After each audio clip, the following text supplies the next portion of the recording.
Bismillahirrahmanirrahim. So welcome to this uh, lecture. This is about the interaction of beta particle and the loss of the beta particles. And the beta particle we are going to discuss over here the negatron. How the negatron is going to lose its energy with the interaction with the matter.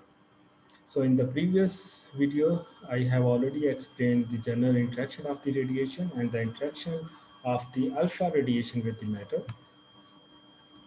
So there are the three different points to understand the general concepts of the negatron or the beta particles or its interaction with the matter. So let's start with the first point. It is the nuclear electrons. That means it's coming from the nucleus having the and the energetic negative particle is equal in mass to the extra nuclear electrons because they are coming from the nucleus. That's why these are called the nucleus electron, but they are having the same mass as the extra nuclear electrons are having. Therefore, it is deflected by the large angles following its interaction with the absorber electrons, and its kinetic energy is shared between the particles involved in the collisions. So this is a simple basic concept. That means the extranuclear electrons and the negatron are having the similar charges, the minus charge on both of them, then they are going to repel to each other, having having been deflected by the large angles. Second point is the beta particle energy ranges between a few hundred to several million electron volts, and therefore it has got enough capability to cause the ionization of the colliding atoms. So it depends on the energy of the negatron, that means the beta particles. So if it is having sufficient energy, they have the ability to remove the electron from the extra nuclear part. That means the electron present in the outer shells electrons or in the K, L, and M shells. And if they are going to remove the electrons, this process is called the ionization of the colliding atoms or ionization of the material.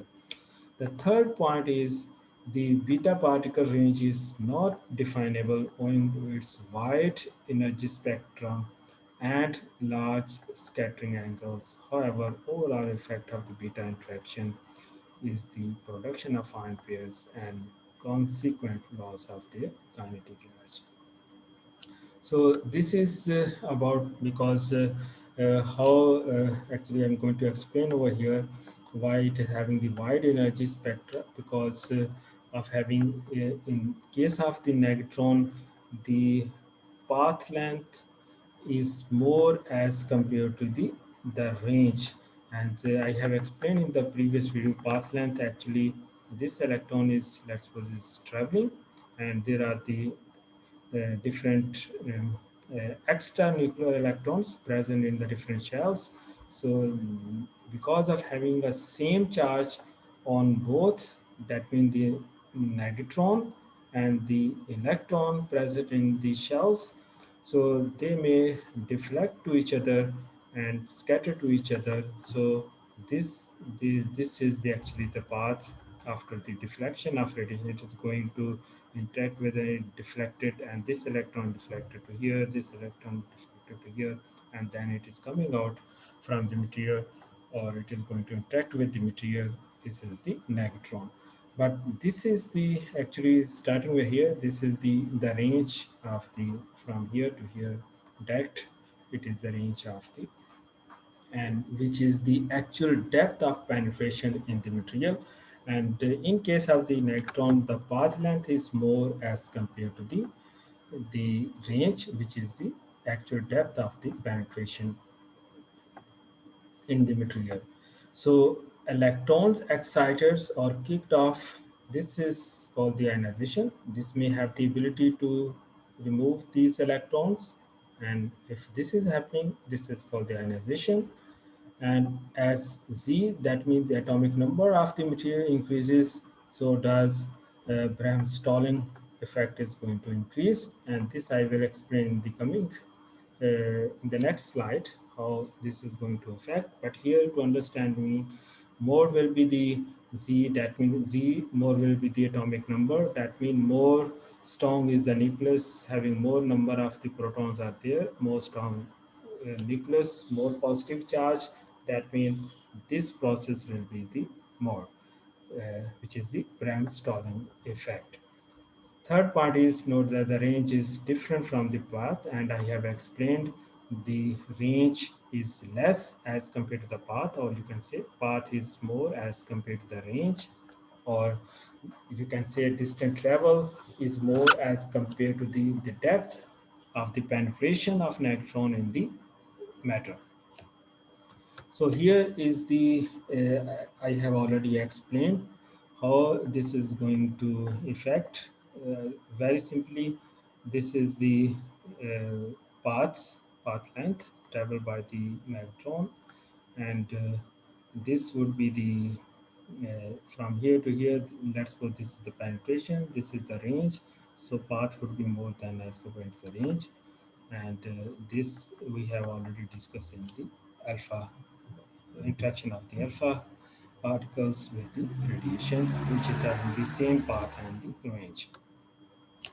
So this is the process Bremsstrahlung, which is associated with the negatron emission or the interaction of the negatron with the matter. Actually, this is a German word which is going to give you the explanation of slowing down the process, slowing down the negatron process.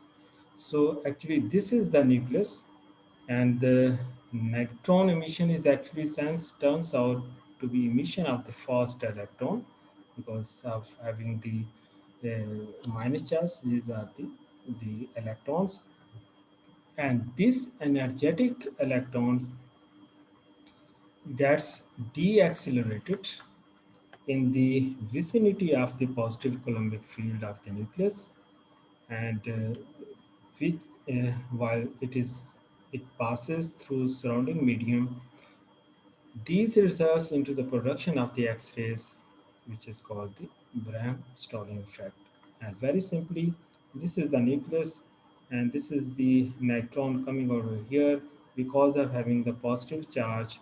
This is the speed of this neutron is deaccelerated, and when it is deaccelerated, that means it is coming energy is going to be decreased over here, and this loss of energy is coming out in the form of the X-ray, and this process production of X-ray that is due to the deacceleration of the neutron in the vicinity of the nucleus is called the Bremsstrahlung effect, and it may be low energy or it may be high energy.